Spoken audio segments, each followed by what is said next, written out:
The following is a conversation with Zinadelphia. She is an indie artist who leans into this neo-soul space but infuses jazz and funk as well.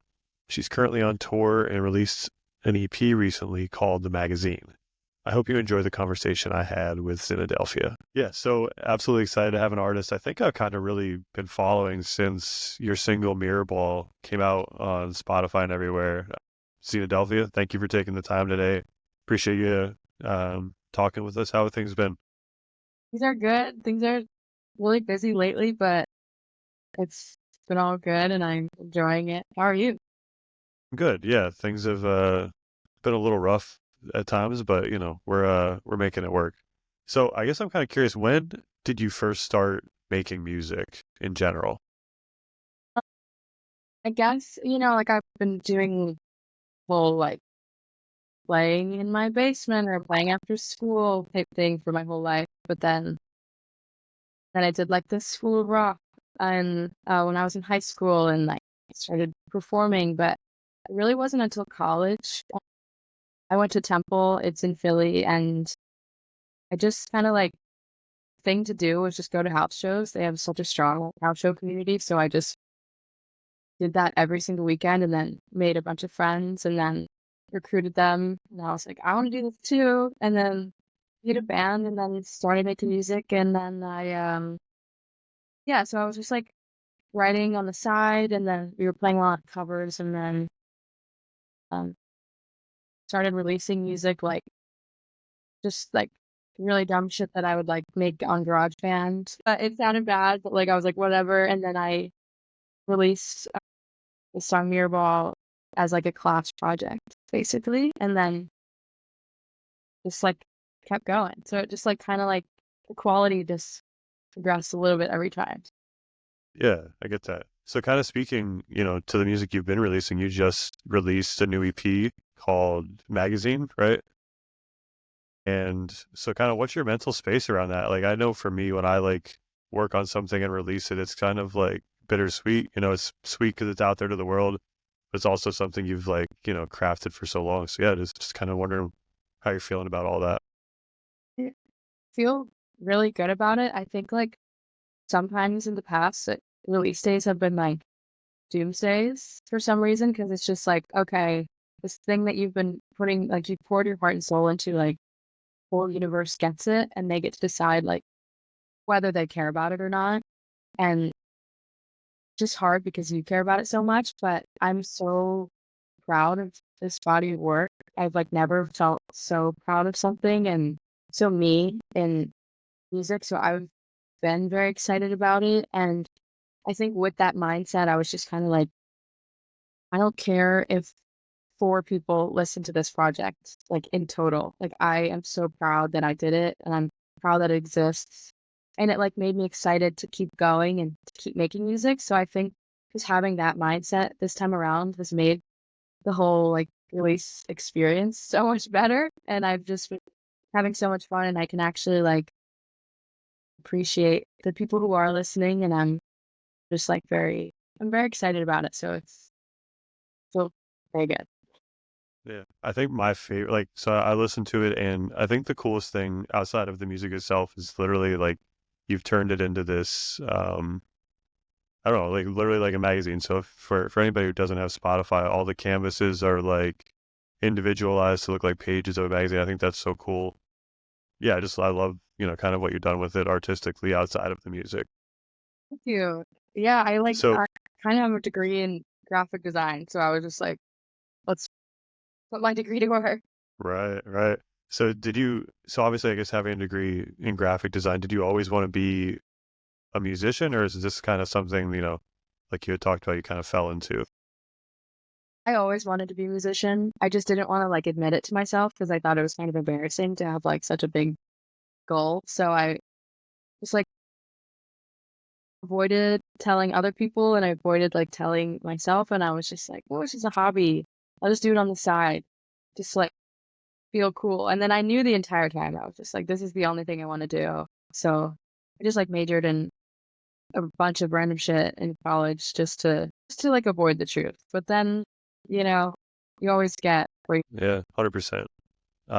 So growing up, what at least for me, I know like there's like specific times where I could like recall musical influences, right? So what was like music that you grew up listening to, music that kind of shaped your sound into kind of what it is today?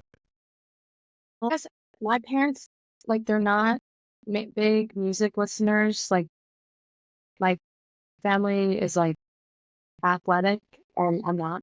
So we didn't really have a lot of focus on like anything arts in my house, which is totally cool and fine. But I just didn't really grow up listening to anything. But then when I was like 14, 15, I had like a guitar teacher that put me on to just everything that I was missing. And like we wouldn't even like the guitar lessons, I would never even take the guitar out of the case and he would just show me like all this music. And it was the first thing he ever showed me was like Parliament. And I was just like, oh my God, what is this? Like I'm just some random girl. Like I had no idea that this existed and that like changed my life. And then from there I just kind of got into just like everything soul music and jazz and funk and everything. And it was just like this entire world I didn't even know existed. And it totally changed my life. And I mean, I listen to everything, like I'm not a hater of any music at all, but I Hmm. definitely gravitate towards that the most. Yeah. I mean, it's very evident in your sound that there's this like wave of, I don't like calling it retro soul because like it doesn't feel like it does it justice, but it's definitely has those like old school sounds to it that I'm like super akin to. And yeah, just can't appreciate enough, I think, what you're doing in the space.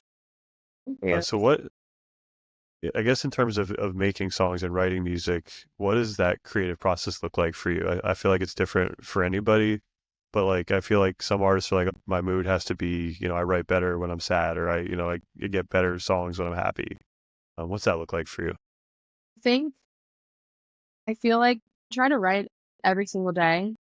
At least like if I have a thought or a line or a word or anything, I'll just write it down no matter where I am or what I'm doing. I will always stop and write it down. So I try to keep up with it every single day so I can always have like ideas, like just build this like vault. But I think mentally, it's always been easier for me to like just get all of my ideas out when I'm in like a kind of a bad mental place and then actually write about it later on when I've kind of like come out of that. Just because I mean, I make pop music and I'm not making like earth shattering, like, I don't know. I don't need to be writing like about my worst days necessarily and the music that I'm going for, but it is easier like to write about things that I've experienced after I've experienced them, I think, just because it's not as raw and rough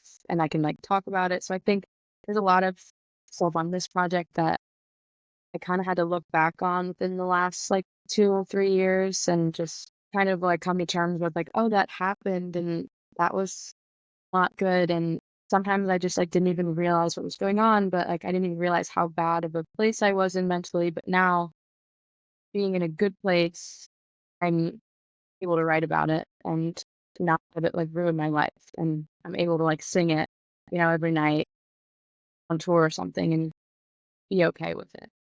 So Yeah, it's like a fine line, I guess. yeah.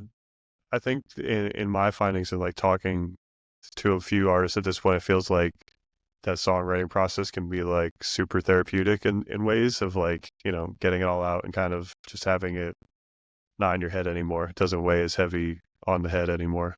Yeah, for sure. You think there's some level of burnout that comes with being an artist nowadays, with kind of like with everything that it entails? I feel like artists have to be so many different things at once nowadays with like social media and, tours and writing music. And you think there's a level of burnout associated with it? And how do you like kind of combat that? Yeah, there's absolutely burnout. I mean, I feel that so much recently. I guess like I think it depends on like how much you're taking on like within the creative process and like artists are always like I'm an artist and I'm a writer. not a social media, like, I'm not a content creator, and I get that, but and I think, like, that's where I tend to experience the most burnout is just, like, when it's having to keep up with that whole thing and just, like, I would love to be able to turn my phone off and put it somewhere for, like, 2 weeks and just not look at it, but you can't do that, and that's hard. I mean, then also the burnout definitely comes from tour, but, like, it's so rewarding, but I try to combat it just with, like, I don't know, I always try to be glass half full, and, like, artists nowadays just have this unique opportunity where basically we all have a shot, and it just kind of matters how much you put into it and, like, how much you have to say and how you wanna I don't know, how you wanna build that and put it out into the world. I don't know, I think it's just I don't know, the burnout is real, and it's hard to just try to recognize the opportunity that I have, and I'm like, I'm feeling burnt out. I'm just like, somebody else is gonna be working harder, and they're gonna get what you want. I don't know if that's a good way or a healthy way to deal with it, but I just right? try to recognize that I have a really cool and unique opportunity in front of me and just not to take it for granted. Yeah. I mean, I know at least for me on the social space, like obviously this is like something I do pretty full time at this point, and I like couldn't agree more with like it'd be cool just to turn my phone off for a couple of days. Like earlier this summer, I went like camping like way out, middle of Pennsylvania, nowhere, where you like don't have service, and like the amount of anxiety that first brought was like 3 tons worth of anxiety, it felt like. Oh, And then by the end of it, it was very peaceful and nice to just disconnect for a little bit because I'm kind of in the same boat you are. Like, I would like to take breaks, but I also recognize that, like, again, not everybody has the same opportunities I have in the space that I'm doing. yeah. So I try to keep pushing through the hard days, even though as hard as that might be. Yeah, but, like, it comes to a point where you have to take a break and you have to, like, refresh, and it's nice, like, to get out, go camping, have no servants. I think those it's so important in, like, just trying not to focus on, like, what you're missing and just focusing on where you are and what you're doing. Yeah. So, yeah. Yeah. Celebrating success is like probably the hardest thing that I've ever had to like figure out how to do. And I feel like it's not talked about enough. It's like it's okay to like be happy with what you've done, and it doesn't always have to be pushing forward. True. So true. Yeah, it struggle every day with that, but we're working on it. So in terms of like your mental health, maybe outside of, just being an artist, what's like your favorite way to kind of refill that cup? So for me, it's like if I'm having a particularly awful day, it's probably like a drive through the mountains with the windows down, the music up. That feels like a very good, refreshing way for me to fill my cup a little bit. Kind of like a similar thing, I just getting out into nature. Um, I'm like a big I'm a big fan of road trips and kind of just I think getting out of, like, your bubble of your room or, like, your house or wherever you are, and just, like, going somewhere else or honestly just, like, hanging out with my friends. I feel like I once I'm, like, in this work mode, I just turn everyone off, and then I'm like, "Oh my god, I haven't talked to my friend in a month." And just, like, even a phone call or just, like, a one hangout, I'm, like, instantly refreshed, and it's crazy, like, how important just, like, keeping up with your friends is to stay sane. So, yeah. Yeah, yeah, even in like the community that you build with in your space and your fans like that, it's not always as like not to say it's not rewarding, but it doesn't like fill the cup up as much as like people you've known for ever or like you trust with stuff, right? So for those people who don't know, you've recently been on tour with Teddy Swims, Talk, Tori Kelly. Can you just talk about that experience and what you've kind of maybe like taken away from it or learned and, how it was? Was all 3 experiences were so amazing, and I'm just like, I don't know how I got so lucky to we're almost all, like, back to back in a way, like, over 6 months, and it just went from, like, 0 to 100, when we got that Teddy Swims tour because I had, like, never been on, like, a proper tour before, and I only had, like, a few songs out, and the imposter syndrome was real.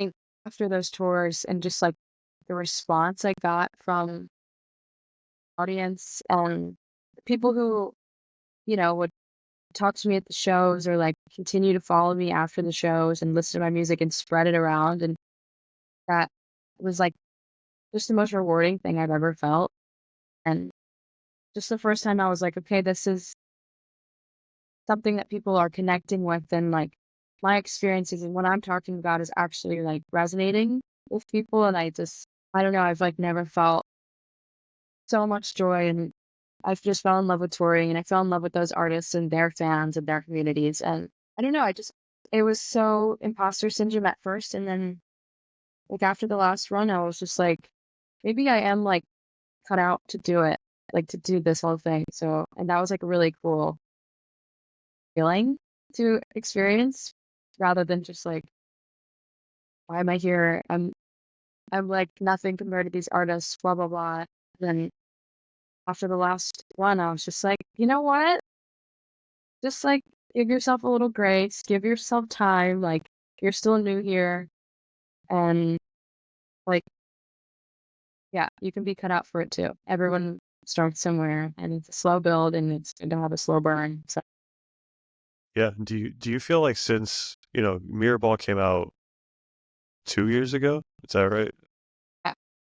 So do you feel like the growth from there to now has like, it started slow and has just kind of exponentially kind of grown into this where, like you just said, you feel like, you really do belong in this space. Yeah, it's been, like I can't tell if it feels like every day it feels slow, like it's very slow uphill, which is what I want. But then, like, looking back, I guess, like, just the fact that it's only been 2 years, I'm like, "Whoa, it's actually grown a lot." But I guess when I'm experiencing every day, I'm just like, baby steps. But I don't know, I just feel like I'm in this really cool in between of, like, having it go, like, from like, actually 0 to 100 is scary, and I don't know if I want that ever. I don't know, the journey is the best part, and I'm having so much fun, so it's just, like, I like taking these little steps, even if it takes Right.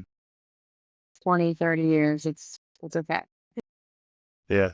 Yeah, I can never wrap my head around like the like kind of meteoric rise that some people have, like Chapel Roan had this summer or even like Sabrina Carpenter. I couldn't fathom what that feels like and how much anxiety that could potentially cause. Now I'm, like, so so feel for them, like, I cannot even imagine what that's like, and even, like, Chapel speaking out about it and saying, "Okay," like, just drawing lines and being like, "This is what I'm comfortable with," and people, like, hating on that is so wild to me, and I don't know, like, I applaud her for creating boundaries is so important because so many artists, like, don't do that or don't feel like they can do that, so I think she's really cool and she's gonna change things for, how just the relationship between fans and artists, like, of that size, like Yeah. Yeah, I think it's important at the end of the day to realize that, your favorite artist is still just a person, right? At the end of the day, like they're just as human as you are. Like there is obviously like inherent responsibility with that kind of fame, but like I don't think it's to the point where their life needs to be all over everywhere at all times. absolutely, yeah. I love the separation between, like I always, like, say I have a Hannah Montana life because I have, like, my artist life, and then I have, like, my life at home and, like, where I work my thrift store job and that kinda thing, and I really believe in the separation of those 2 things because I don't know. So I really applaud people like Chapel Roan for, like, harping on that separation. Yeah. So So you're born and raised in Philly, is that correct? Yeah, in like the No. Yeah, greater greater Philadelphia. Philly area. So, uh, way off base question, what's outside of Pat's Geno's, what's the best place to get a cheesesteak in Philadelphia? I'm a bad person to ask that because I've like been vegetarian forever. I've never Got had it. one.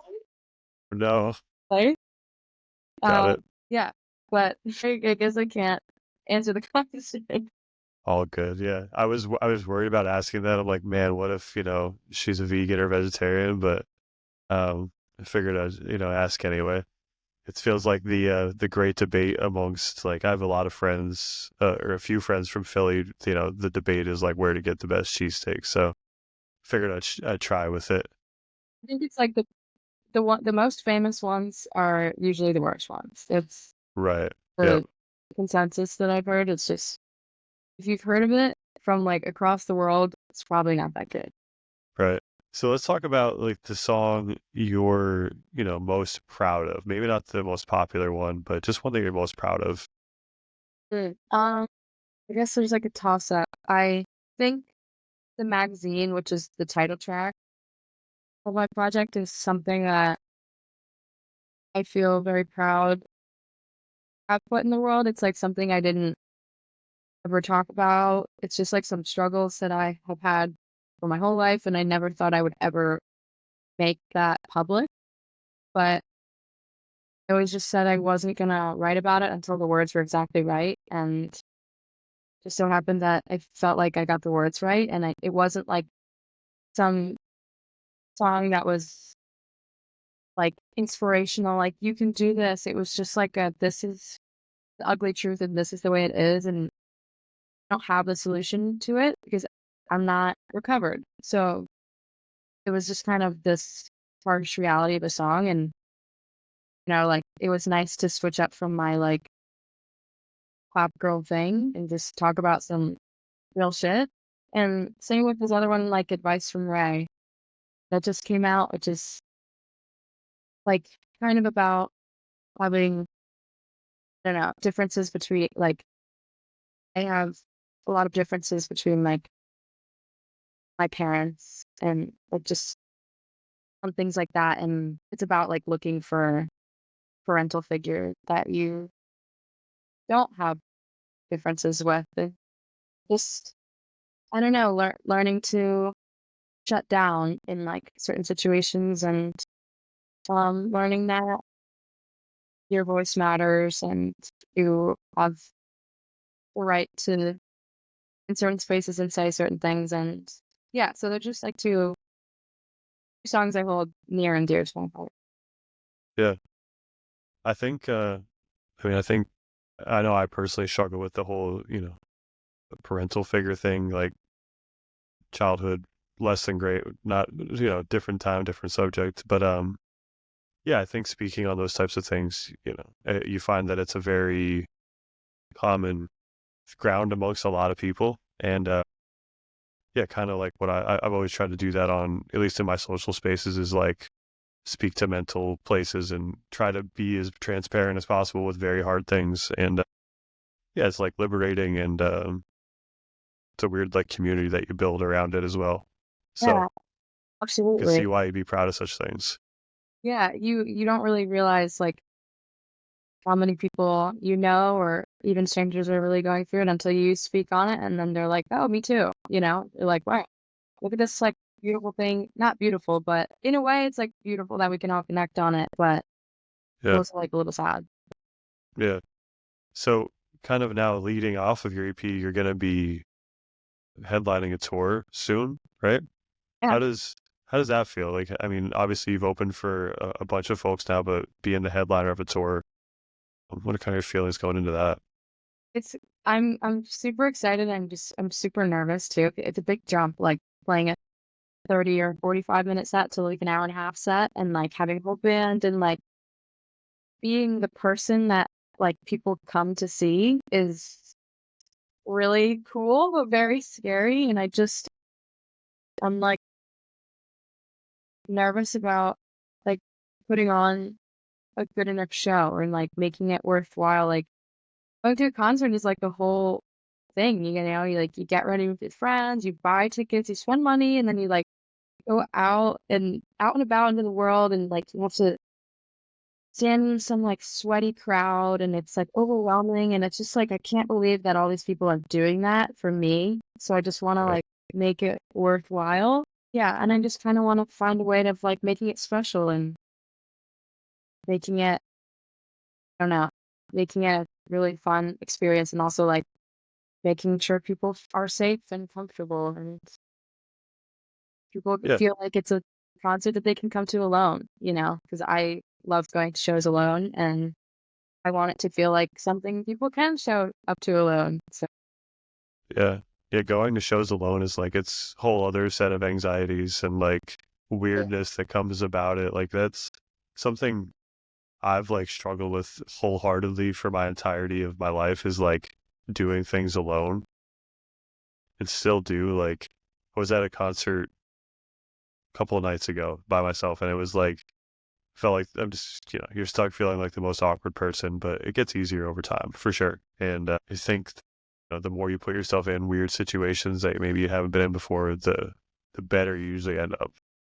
absolutely. Yeah. It's like a liberating thing. I feel like once you rip the band-aid off and go to like the first show alone, you kind of like first of all like keep going and then you just kind of like look around and really realize like how many people are just doing the same exact thing you are. And no, it's just like I I like I applaud people who go alone because it's just like you're really there for the love of the music and you're not there to like get drunk with your friends or whatever. You're just there because you want to hear this awesome music, and I think that's really Yeah, I couldn't agree more, honestly. So let's talk about what about a song or an artist or, a project that you think more people just need to be listening to? mm. Well, I know we share this. I love Olivia Dean, and she's like just starting, I think, to like get her flowers, and I I'm obsessed with her. I've loved her for so many years, and I really think she's just like an amazing artist, and Yep. I'm I've been like so excited to like watch her grow, and I think she's just about to go even Yeah. crazier. Yeah, I couldn't agree more. Yeah, and I absolutely love almost everything that she's puts out. It's yeah, I Right? absolutely love what she's doing. Right, like no skips. There's not one song that I skip Oh or yeah. Yeah, so so good. Missed out on seeing her over here in the States, but definitely sooner or songs. later. Did you? She'll be back, I Amazing. feel like sooner Yeah. or later. So Yeah, 100%. But yeah, I think you're right. I think she's only just kind of starting to get her flowers that definitely deserving of. So kind of wrapping up here, I'll give you whatever you want to talk about here for the next however long. Plug the tour again. I don't, whatever you want to do. I don't know. I guess always say this to myself before I it's not really like a plug at all, but I always before I play, I always just like take a second with myself and I just say what you seek is seeking you. And it's just one of my favorite mantras, I guess. I've said it so many times to myself over the years that I believe it so much. And I don't care if it's me being delusional, but I like to spread it because I really think that the world is in your corner. And once you start believing that, things really start going. So I don't know. Of I love it. Yeah, love it. Again, thank you so much for taking the time, half hour of course. your day. Appreciate it. And yeah, if you guys get the chance, please see her on tour, listen to the new EP. Absolutely amazing stuff. Thank you. Thank you for having me on. It's such Yes, a absolutely. good Awesome.